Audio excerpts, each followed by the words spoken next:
Hater, I'm a fiction terminator. Kafuni microphone, journalistic in this phone, while I'm better hater. Zulu game changer, Marvel film game elevator. Hello, welcome to the Hip Hop African Podcast. This episode features part 2 of our special interview with South Africa's Sipho Sithole. In this part of the interview, we discuss race and identity in South African hip hop and the spaces within hip hop that Black and colored South Africans occupy. Second helpings will it be? So one of the things I definitely wanted to kind of get into is just looking at how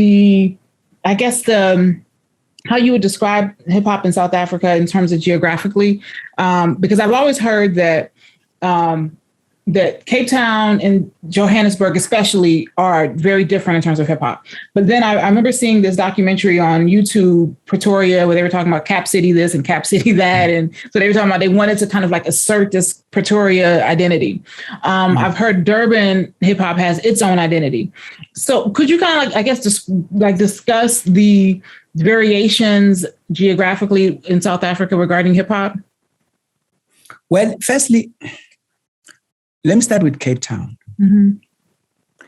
Cape Town is a very different setting to the rest of the country because Cape Town is dealing with different issues. They are dealing with issues of language and identity and issues of alienation and exclusion, particularly the colored community.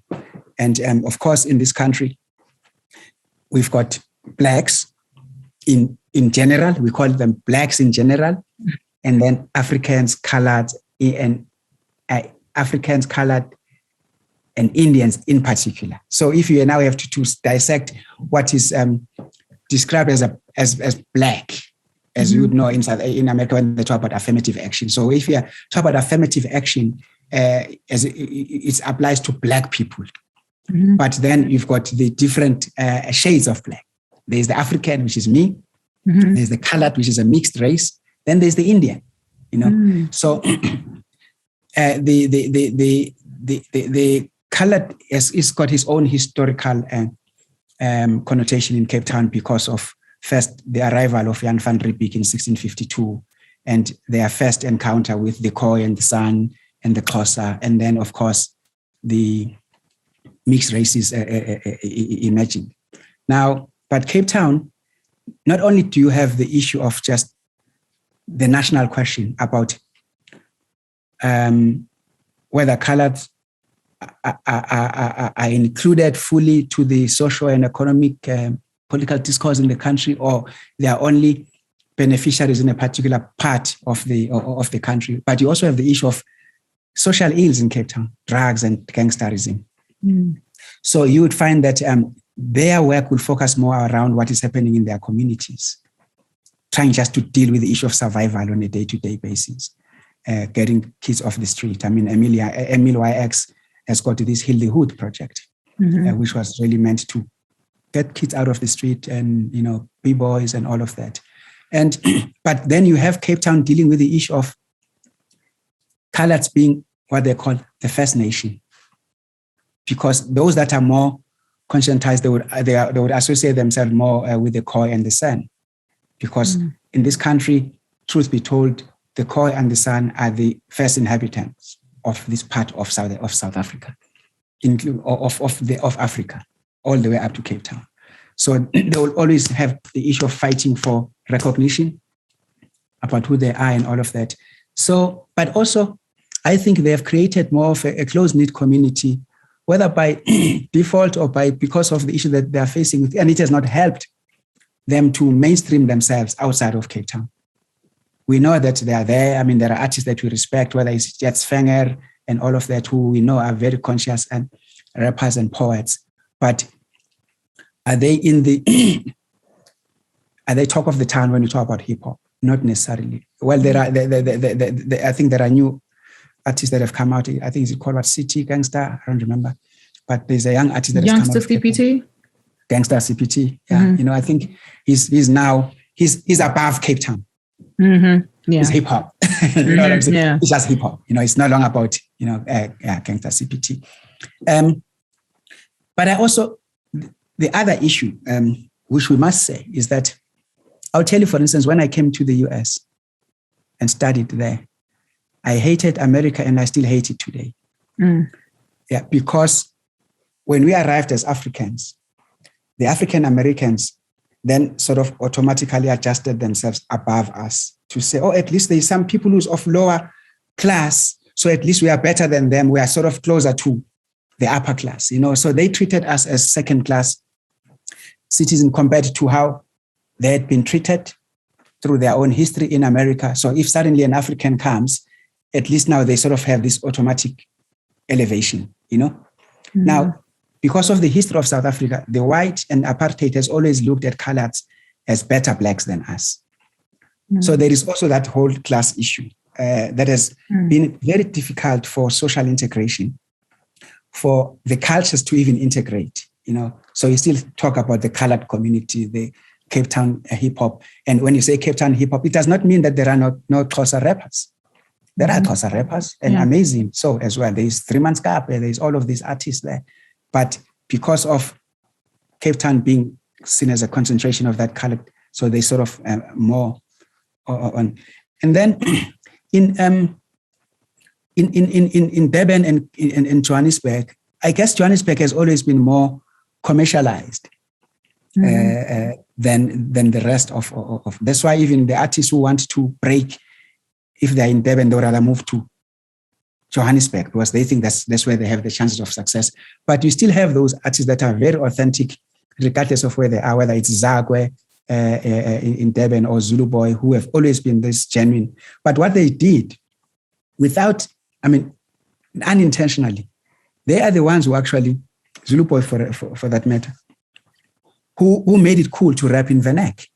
Yeah, because the language was just so beautiful, you know, that everyone started to say, actually, this vernac thing is not bad, except that when you come to Joburg, it's got differentiations because the Zulu spoken in Soweto is a mix of everything, you know, as opposed to the Zulu spoken and rapped in Durban.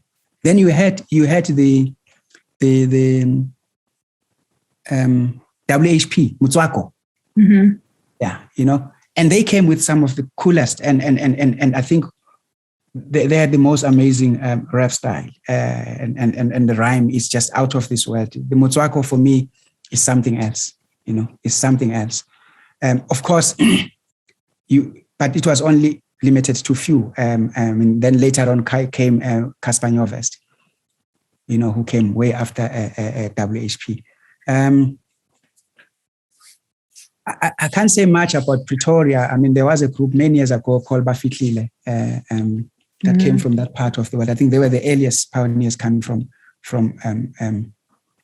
that side. But now Pretoria has just been overshadowed by amapiano anyway. This new sound called amapiano. I don't know whether you've heard of it. It's the biggest thing in the world. Amapiano is the new genre in South Africa. It has taken the world by all over the world. And it's rap? It's a form of rap? Nope. Okay. Dance kind of. It's just so something. Is that the? I remember last time I was there, it was like that. The music with the cue with the. No, that one is gqom. That is from Durban. Okay, that's from Durban. Okay. That was gqom. Yeah. Okay. That was gqom. So we have moved from kwaito to gqom to amapiano. Okay. But the beauty is that hip hop will always be there. All of these genres are coming in and out, but there's just hip hop. Hip hop will always be there because even kwaito has died a terrible death, unfortunately. You know, now there was. Go ahead. No, go ahead. No, in terms of looking at, I know that the language, in terms of the style, in terms of the brand, like the rap style, like Matswako, it relates to the language of the Tswanas. Tswana speaking people. Yes. So, is there a term for rap in Zulu? No. Funny enough, it's just there's nothing called Zulu rap. The artists are carrying the rap. I think it's also because in South Africa, anyway, any genre, whether it's kwaito or hip hop and everything, or it's jazz or Afro soul, if it is sung, most compositions are in Zulu because of it's a dominant language in South Africa. We are the majority in terms of population. So it's not anything new to have a song in Zulu, even done by someone who's not Zulu at all. Ah, okay. Yeah. So in South Africa, I think it's common to compose any song in Zulu because of the dominance of the language. But there is an artist now called Big Zulu. Big Zulu has come with something, and he's actually coming from Zulu boy influence, except that what he did, he took rap out of the city and made it rural. And made even someone who's from the rural areas to relate to him because he has a rural disposition, a rural outlook, and he displays a certain culture that we call Inkabi. I don't know how to explain it to you. It's called Inkabi. Inkabi will be a Zulu person who's so rural and like rural as it comes. And it just became this hip hop. Is now like probably the biggest mainstream, not even in a particular community, whatever. That's just who he is. Now, and he raps and speaks Zulu. Even if I talk to him, he will never use a single English word, even when we're just talking. Let me add this in terms of looking at like the identity factor, because one of the things that it seems to be is that you've got people who are speaking different languages, and it does seem to be more, more frequent or more common that you are hearing people rapping in different languages, people who rapping almost exclusively, because I know like Kanye Mavi, Dreamers, they rap exclusively in Xhosa, even though they speak fluently English, they speak English fluently, but they choose to not rap in English. But then you have other artists, who will mix it. Yeah. So it seems to be the artists just kind of, make their decisions in terms of how they will do it. But I guess in looking at the question of identity, because it's so tied to language, that are there any kind of avenues for groups to kind of, bridge gaps? Or because for example, I saw Gigi Lamane's album, not the most recent one, I think the one before it, she has a song with Youngster CPT. So she's on there, he's on there. I don't know if she's Zulu or not. I don't remember with Gigi Lamane. I know she's from Johannesburg. But she's got a song on there with him. And so there are these collaborations between Black and colored artists. I haven't seen any or heard here now. Mind you, Gigi Lamane has done songs about, she did a song about the Fees Must Fall. She's done tributes to Winnie Mandela. She's done all these, songs. Youngster CPT has done songs about, Cape Town and, the things that are happening there. I haven't seen anything where artists are kind of like, when I've seen artists talk about xenophobia and kind of, addressing that, I have yet to see anybody kind of saying, hey, let's kind of bridge some of these gaps between us here. And it's almost like if we sweep it under the rug, it won't, So do you see that ever kind of being something that's ever kind of directly addressed, or no? Nah, I don't think it will ever.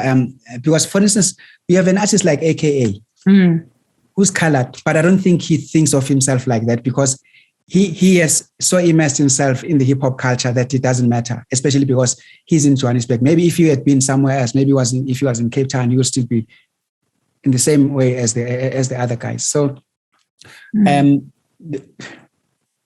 I can't see what is it that will trigger something like that. Let's say, we do talk about social cohesion in this country and nation building, but it is mainly between blacks and whites. And because the moment you say blacks, you already include the colors and the Africans there. So, but is there a need for it though? Or is there not really that tension that there would be? Is there even a need for that conversation? No, there is no tension. There is no tension.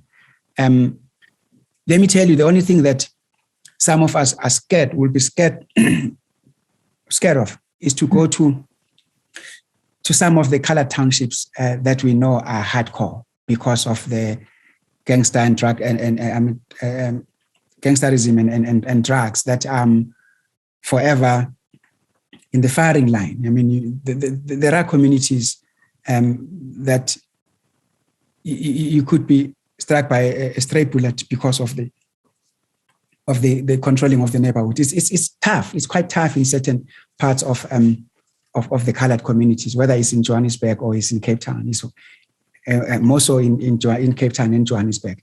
So will there ever be a need where we would say there should be no go areas, whether you are black or white? I mean, well, just in terms of like addressing like some of the divisions between Black South Africans and colored South Africans, or are those divisions even significant? I think they've been accepted to be what they are. I mean, for instance, I will tell you now that you're not going to see an African and a colored girl in the mall as boyfriend and girlfriend and vice versa. It's not something that it's common. If it's common, it's probably 1 in a million or whatever. And it's in the same way that we felt when we were in the US. You're not going to see an African American dating some African guy. You know, it was very rare. You know, so it's the same thing. But see, the thing is now, though, you are seeing more of it. That's the other thing, because I think now, and I'm glad you actually brought that, because it's like now you're seeing, and I think the difference is here, the African immigrant population has increased so much, is that, you know, perhaps in the 80s and even in the 90s, there weren't that many, but now there are so many that have come to the States that for an African American woman to say that she's not going to date an African man, but the chances are at your job there are African men, so then you will literally be reducing the eligible men. So the chances. Exactly. So, you know, those barriers were broken down. And so though there's still tensions that exist, and I do think that there's still issues that are there between African and African American communities. But I think that with the influx of so many Africans to the States, and then so many Africans kind of getting into positions in the media, and so you're seeing so many people, and so that it's such a normalized thing that it has now become, those conversations came up, and they continue to come up, and we continue to have them. Conversations are happening online, in the classroom, you know, tensions between Africans and African Americans, you know, divisions. And so we are hashing them. And I think part of that is a very American thing. Americans love to kind of like, let's debate it, let's discuss it, let's, you know, address it, deal with it, let's have a class about it. Whereas other places, they just, no, let's not. It's there. We know it's there, but we don't need to talk about it. Luckily for us in South Africa, and there are no tensions between blacks like me and coloreds. There are no tensions. It's a question of, I guess, it's preference, that it's not common to see a colored person dating an African. It's just not common. And I don't think we have seen anything wrong. The only thing that I see wrong is when they vote. When they don't vote African parties, led political parties. That, for me, I don't understand. And the reason why we have never been able to achieve a 2/3 majority in this country, I think we did Mandela, I think. But that we have since then, we've never been able to achieve a 2/3 majority because we don't have the colored vote. The colored vote still goes to the white political parties. And it's unfortunate because they have more problems that could be addressed if they've just given that vote to a black political party, you know, because it doesn't mean that because they are in Cape Town, they enjoy any political rights. Much as Cape Town is led by a white party, they are still not enjoying the fruits. Not that we are all enjoying the fruits of our freedom, but they are not enjoying the fruits of freedom for the party that they vote for. Yeah. And that's just unfortunate. I mean, it's like, I can never understand how an African American would vote Republican in the US, but it happens. Yeah, that's true. It's just like, wow.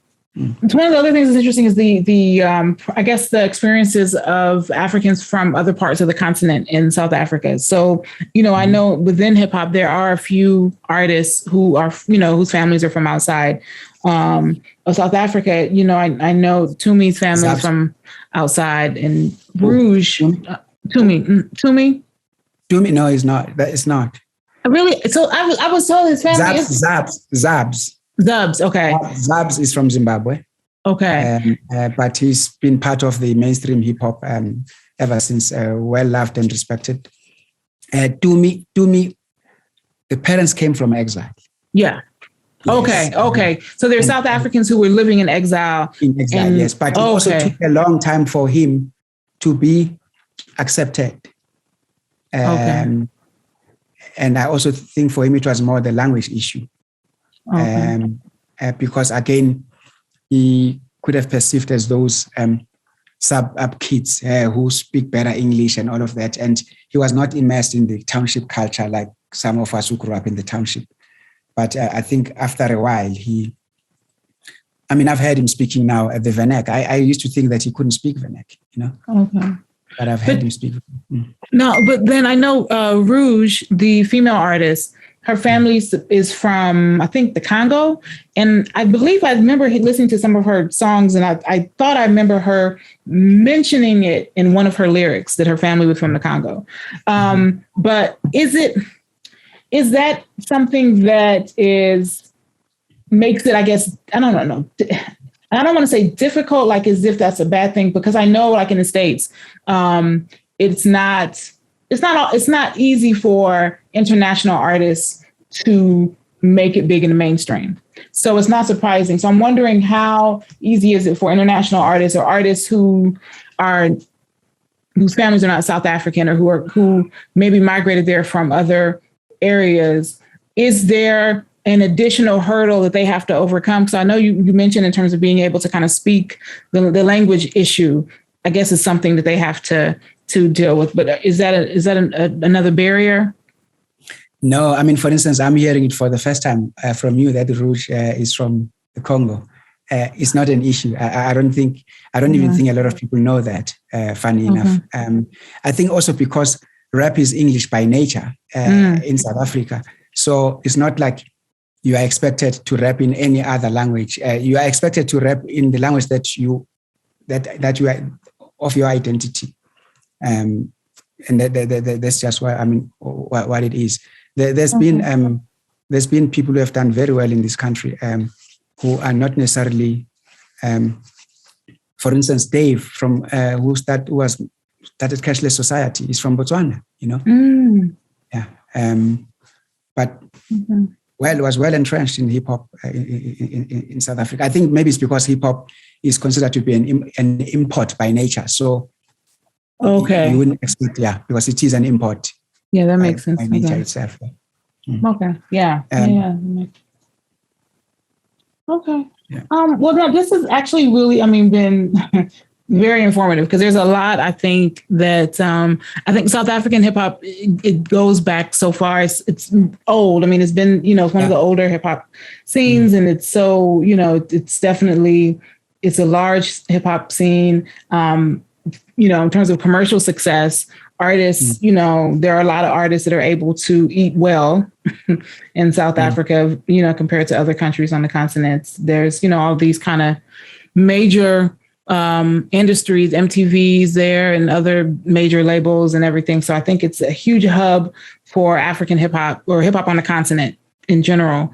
Are you going to? At a personal level, it makes me very proud, because the respect that I have for mainstreaming hip hop, as in our earlier conversation when I started, I said to you that kwaito was big, hip hop was just nothing. You could not even have 200 people at a hip hop concert. You would have thousands at a kwaito, thousands. And now it's the other way around. So when we gambled with hip hop, and when I said to Carlo, forget, you've missed the kwaito boat. Hip hop is the future. It was just for my own selfish interest, not because of commercial reasons. I just wanted South Africa to listen to what young people were saying. And that's why I've been so harsh on them to say, you've got the mic, but I don't think you're addressing the issues that you should be addressing with the mic that you have, especially because you've got the ear, you've got a huge following. But your narrative is still not addressing the gender-based violence issues. One of the things that I see, maybe it's because I'm too old, I'm old, is it's just the need for young people to go to school.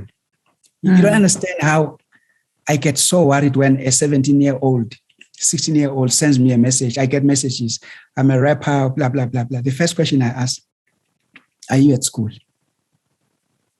What do you intend to do beyond high school?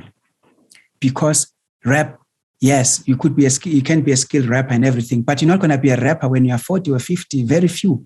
What else are you going to do? And I tell them that if you research most of the African-American rappers, they've got college degrees. And here, it's an unfortunate situation here that because TV is such a big lie, that every kid wants to rap. And they think that there's nothing else to do other just rap and drop a video and da-da-da-da-da. And then, but because I'm old enough to know the pitfalls, I try and always encourage them to.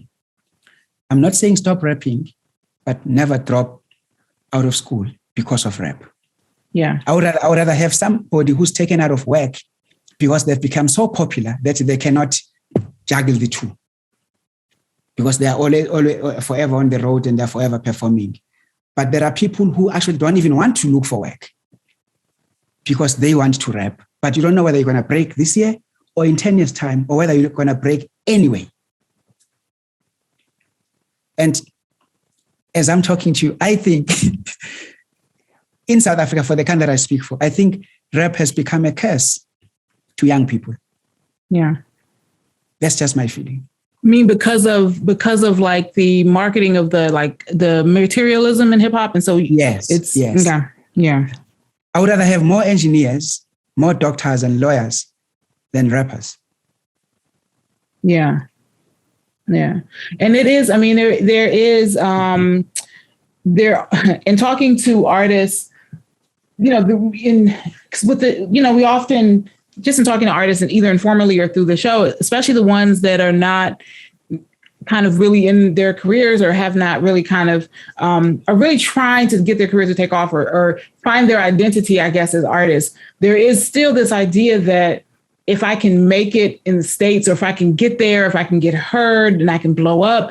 And sometimes it's hard to really be the one to say that you really need to, that can't be your focus. And that you really, that should not be the focus. Of course, if you are X-Plasters, you could, because you're offering something totally different. Yeah.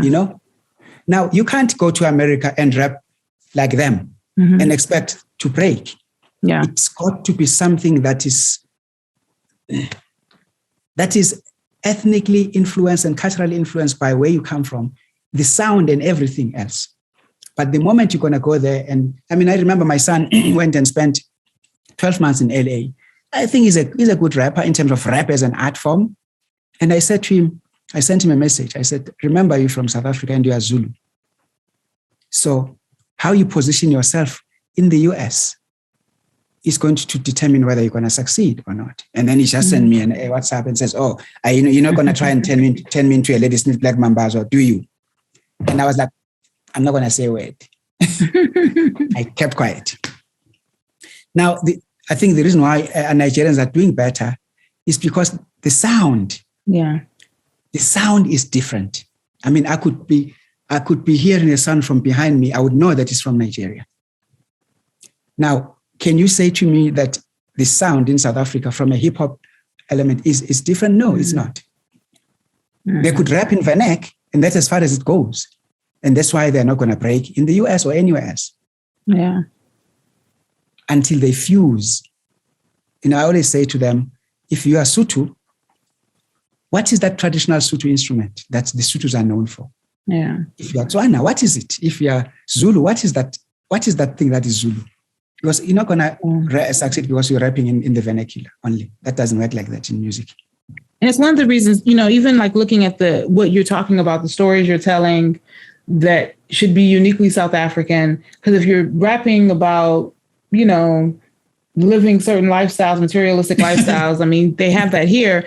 And I remember like just recently Kanye Mavi's work and how she incorporated and I had to actually do some research in terms of some traditional Xhosa like songs and music, and found that she was kind of incorporating that into her music. And I was even more impressed that that's what she was doing. And she was incorporating the culture and everything into the music. And, it makes it different, and it makes it, even though I have no idea what she's saying, but I love listening to it. Feel it. Yeah, exactly. Yeah. I mean, that's what I used to say about Tumi. Mm-hmm. I was like, Tumi did very well, especially in France. He had a good agent.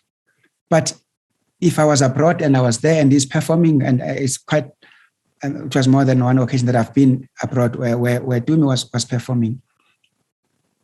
There was nothing South African about it, except he had a good band, very good band, and he's a good rapper, but there was nothing that sounded South African. And we're not going to break artists up all over the world if the sound doesn't change and reflect who we are, Yeah, that's true. It's very tough. Yeah.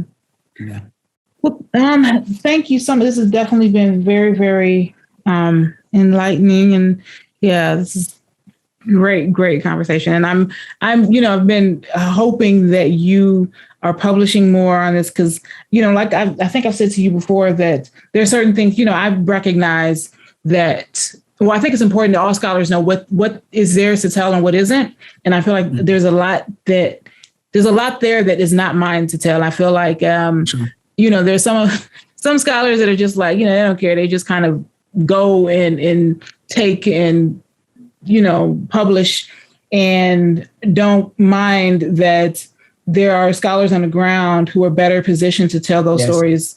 And so I think every time I speak to you, I'm just like, oh, I think there's just so much content there. So I am looking forward to all that you publish.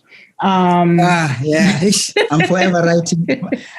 My life, I was telling a colleague of mine that, this thing of being a scholar, you would think that you've got like free time. But there's no free time. You're always in front of the computer writing something, Mm-hmm. And I'm working on 2 books now. But I have that chapter on the language identity and hip hop in Cape Town. I just need to revisit. I've not, it's an article. I've not, I remember I was debating which one I should give to you, but I thought that one I still need to do more work. So it's there. It's I don't think it needs to go into a special edition or something. Should just part of my submission, and I will look at it and see where it gets out. Okay. Well, just FYI, I'm actually meeting on Monday with the main editor over at the Journal of African Cultural Studies. She wants to do a special issue on language and hip hop in Africa. So, okay. I let me know. That one it's almost there. I would love to. Yeah, but I guess I will have to expand a bit, because I think the issue of the Motswako and the Zulu and the Cape Town, the Afrikaps as they call it, could be a very interesting thing. Just to broaden the